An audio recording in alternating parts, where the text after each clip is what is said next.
A paz de Deus a todos, Deus seja louvado. Eu queria falar acerca de Salomão, um rei que ele reinou, deu continuidade ao reinado de Davi depois da sua morte, depois da morte do seu pai, Davi. Salomão reinou e pediu para Deus sabedoria para administrar tudo aquilo que Deus estava colocando nas suas mãos. E Salomão foi um homem muito sábio que ele aplicou a justiça, né, sobre o seu povo, julgou as coisas do povo com justiça, com retidão. Era um homem que mais teve mulheres nessa vida, né? Ele teve 700 mulheres e 300 concubinas, né? E um rei muito sábio que despertava curiosidade, interesse do mundo inteiro na sua época, no seu tempo, né? Um homem que edificou a nação de Israel, fez prosperar muito, Deus o prosperou ele, né, como rei, e prosperou o seu reinado também. E Salomão foi um homem que ele deixou o seu coração se levar pelos deuses da terra, pelos seus ídolos, os ídolos das suas mulheres. Porque Deus disse para ele: olha, Salomão, não se envolva com mulheres estrangeiras, porque o dia que você se envolver com elas, o teu coração vai perverter. E isso aconteceu. E Deus avisou antes para ele, porque Deus ele avisa antes, não avisa depois, as coisas que vai acontecer, as coisas que está por vir. Então Deus ele deu um recado para Salomão. Salomão esqueceu do recado de Deus e acabou se pervertendo, né, com as mulheres, porque a fraqueza dele estava na carne dele, né? Era as mulheres, né, que ele amou durante a sua vida. E Salomão escreveu o livro, escreveu Salmos, escreveu o livro de Provérbios, Eclesiastes, Cantares, né? E Salomão ele escreveu tudo aquilo que ele viveu em cima dessa terra, né? E ele chegou à conclusão, devido a todas as crenças e as religiões a qual ele se envolveu, ele escreveu a respeito da vida na terra. O que sucede a um sucede ao outro, o sol e a chuva é para todos, né? Todos têm bondade e têm maldade no coração, embora que a bondade e a maldade você pode escolher qual que você quer mais no teu coração, se você quer mais a bondade, se você quer mais a maldade, né? Qual você quer compartilhar, a maldade ou a bondade para com o teu próximo? E isso daí é que faz a diferença diante dos olhos de Deus, porque aquilo que você plantar você vai colher, e o que você desejar você vai fazer. Então veja bem, Salomão ele escreveu aqui no capítulo 9 de Eclesiastes, no versículo 5, ele fala assim, ó: porque os vivos sabem que hão de morrer, mas os mortos não sabem coisa nenhuma, tampouco eles têm jamais recompensa, mas a sua memória ficou entregue ao esquecimento, né? Salomão ele fala aqui na sua concepção, em tudo que ele viu debaixo, todos os anos que ele viveu na terra, ele fala: olha, né, os vivos sabem que vai morrer, sabe? A única certeza que tem é que vai morrer amanhã, né? Que vai sair dessa terra. Mas os mortos nada sabem, porque depois que você sair dessa terra aqui, você é entregue ao esquecimento.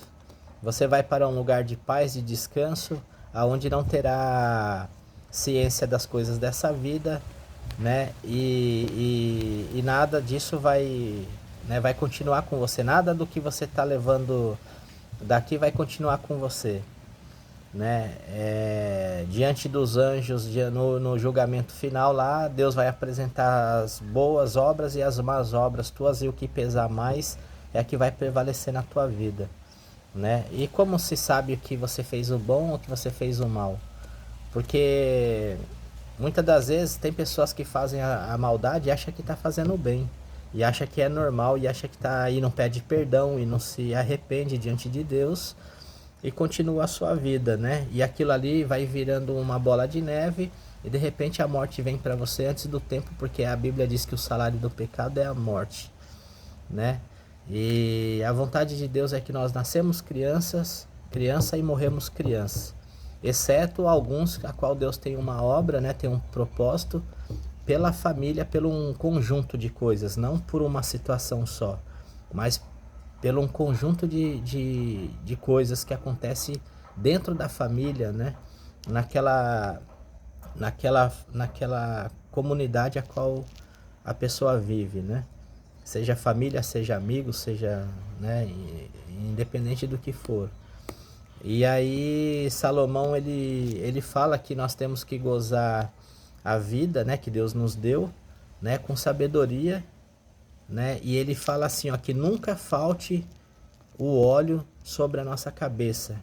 O que significa? Que a presença de Deus nunca pode faltar na nossa vida, né? Nunca pode faltar a presença de Deus na nossa vida, porque o dia que faltar a presença de Deus na nossa vida, vai faltar tudo, tá certo? E ele diz assim, ó, até o seu amor, o seu ódio e a sua inveja já pereceram e já não tem parte alguma neste século em coisa alguma do que se faz debaixo do sol. Vai, pois, come com alegria o teu pão e bebe com bom coração o teu vinho, pois já Deus se agrada das tuas obras. Em todo tempo seja alvo os teus vestidos. Em todo tempo seja alvo os teus vestidos, ou seja, a tua roupa espiritual, né, a tua consciência seja limpa, né, em todo tempo seja branca, seja alvo, seja limpo, né, nunca venha sujar as tuas vestes espirituais com as coisas horríveis deste mundo, mas que você venha se cingir de coisas boas, né, que venha acrescentar na tua vida, que venha te trazer paz, que venha te trazer, né, alegria no coração, porque sem isso daí você tá, né, tá indo para um caminho errado, né? E nunca falte o óleo sobre a tua cabeça. O óleo simboliza a presença do Espírito Santo de Deus, o Espírito de Deus sobre a tua vida. Que nunca falte isso, nunca falte a luz, né, sobre a tua cabeça, nunca falte a presença de Deus sobre a tua vida, né? Porque sem Deus você não é nada, nós não somos nada, nós somos criatura de Deus, né? Somos na obediência da palavra de Deus, na obediência dos mandamentos, dos preceitos de Deus. Deus nos tem como filho adotivo, como filho amado, né? Porque Deus ele não gera, nunca gerou, ele é Deus, mas ele cria, ele criou, ele é um arquiteto do universo, né? A qual criou tudo que há debaixo do sol, e em cima dessa terra foi Deus que criou. Deus criou o céu, criou as estrelas, criou o sol, a lua, né? Deus criou o dia, criou a noite, Deus criou, né, tudo que há debaixo da terra, né? E isso todos precisam estar cientes disso e saber que acima de você, que além de você existe um Deus que te formou. Você não está aqui por acaso. Você não veio do nada, não existe o nada, né? Não existe o nada não existe. Existe alguma coisa e essa alguma coisa é Deus, né? Que é muito importante na vida do ser humano, né? Então Deus fala aí, nunca falte o óleo sobre a tua cabeça, né? Goza a vida com a mulher que tu amas todos os dias da tua vida.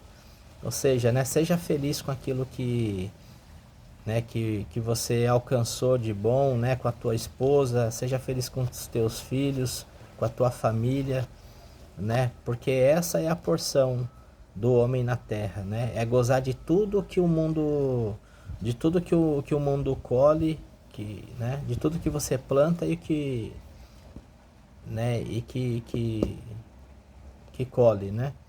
Então você goza do fruto da terra. A terra foi feita pra gente gozar das coisas boas da terra, né? É um bem que Deus deixou para a humanidade, para todos aqueles que não têm preguiça de trabalhar, para todos aqueles que têm um objetivo na vida. Então Salomão ele fala de tudo, ele fala do geral, ele fala da vida terrena, né? Ele se Ele se desprendeu de Deus, conheceu um lado mal da vida, um lado obscuro da vida. Ele deixou de agradar a Deus para agradar os ídolos da terra. A Bíblia diz que o adultério, que a idolatria é como um pecado de adultério, como um pecado de feitiçaria, né? Então Deus ele fala, é como se você tivesse uma aliança com Deus e traísse a Deus com outros deuses. Então é como um pecado de adultério. A idolatria é como um pecado de adultério, como um pecado de feitiçaria, né? Então isso daí traz a condenação para o ser humano, traz a abominação, traz as consequências, porque Deus vai mostrar para você que o Deus que você serve ele não vale de nada, né? Que ele também foi criado por Deus e que ele nada sabe além daquilo que ele está determinado a saber, né? O reino de Deus, o céu, ele é composto de camadas, né? Então cada ser humano ele vai para para uma camada do céu, né? Ele vai para um lugar proposto por Deus. Nessas camadas aí existem prisões, existem liberdades para alguns e prisões para outros, né? Então a tua alma está na mão de Deus e é guardada em algum lugar no céu, porque o céu é amplo, né? E você pode ir para um lugar agradável, como você pode ir para um lugar de tormento, né? Então existem as cadeias do céu. E essas cadeias aí é para os ímpios, para os malfeitores, para os idólatras, né? Para aqueles que confiaram nos deuses da terra e esqueceram de servir a Deus, que é o Criador de todas as coisas. Aí tem pessoa que às vezes está na idolatria e fala, mas eu acredito em Deus. Você acreditar até o diabo acredita em Deus também. Ele sabe que Deus existe, mas não faz o que Deus quer, né? Faz o que lhe apraz. Então é necessário que a gente venha ter consciência de que Deus, ele é Deus e não há outro além dele, nunca houve Deus nenhum antes dele, nunca haverá depois, né? E que Deus não dá sua glória a ninguém, tá certo? A glória de Deus é para herdeiros, né? É para herdeiros daqueles que o obedecem, que faz a sua vontade. Então, assim como o pai, ele dá herança para o seu filho, Deus também dá herança para os filhos dele na terra, tá certo? E Jesus Cristo, ele veio como filho de Deus e Deus deu um reinado para ele reinar sobre a terra e ele vai dar conta daquilo que é dele aqui na terra. Então, o reinado de Cristo, ele veio por profecias, né? Ele veio antes de acontecer. Deus já avisava antes de acontecer que ia colocar um reinado na terra, que ele ia limpar toda a eira, né? Que aquele reinado ia ser grande, ia ser próspero, ia ser poderoso na terra e que ele ia limpar, ia converter o malfeitor, né? Que ia estraçalhar os ídolos dessa terra, né? Então, esse é o reinado que que Deus deu para Jesus aqui embaixo e muitas pessoas sabem disso. Isso está escrito no livro de Isaías, está escrito no livro de Jeremias, está escrito no livro de Zacarias, de Miqueias, no livro de Miqueias, né? Então, Deus deixou escrito. Não tem nada que foi feito da cabeça do homem. Antes de acontecer, Deus já escreveu a vinda de Cristo. Então não é uma coisa que veio da cabeça do homem, né? Isso aí é só para quem não entende as coisas de Deus. E eu espero que você saiba que nessa vida aqui tudo nós prestamos conta com Deus, né? E que você largue, se você está na idolatria, largue a idolatria. Agora você não pode largar a idolatria e permanecer no mundo, vagando no mundo como se fosse dono do teu nariz. Você tem que largar a idolatria e já ir direto para a presença de Deus, para que Deus tenha misericórdia de você e o inimigo não venha dragar a tua alma, né? Não venha dragar a tua alma e Deus ele vai te dar tudo aquilo que você precisa, né, para sobreviver nessa terra. Agora tem que ter fé, tem que ter perseverança e tem que ter amor à sua vida e reconhecimento e gratidão a Deus. Porque é luta, tem luta, mas tem Deus também na tua vida que é maior do que todas as lutas que você pode passar nessa terra. Amém? Então que Deus abençoe a tua vida, que Deus transforme o teu coração, que você se converta em nome de Jesus Cristo, que Deus te dê sabedoria, entendimento e conhecimento da sua palavra, porque as coisas de Deus aqui não é da coisa da nossa cabeça, é coisa que está escrito no livro sagrado que é a Bíblia. A Bíblia é a boca de Deus, a vontade de Deus, né? As permissões de Deus nessa terra, tá certo? Então você tendo conhecimento disso daqui, buscando o conhecimento, seja por ler, seja por ouvir, porque o conhecimento vem pelo ouvir e o ouvir a palavra de Deus também. Você pode adquirir conhecimento de Deus pelo ouvir e pelo estudar. Aí você escolhe o que você quer. Se você quer só ouvir, né, porque você não sabe ler ou porque por algum motivo, ou se você quer o conhecimento por estudar a palavra de Deus. Você pode chegar nela da forma que você achar melhor, tá bom? Que Deus abençoe a sua vida, te guarde, te proteja e que o dono da tua vida, o Senhor da tua vida não seja os deuses desse século, desse mundo, mas que seja o Criador que criou todas as coisas e é poderoso para te livrar de tudo, né, que te aflige, de tudo que te magoa. Amém? Que Deus abençoe, que Deus te guarde, te proteja, em nome do Senhor Jesus Cristo. Deus seja louvado.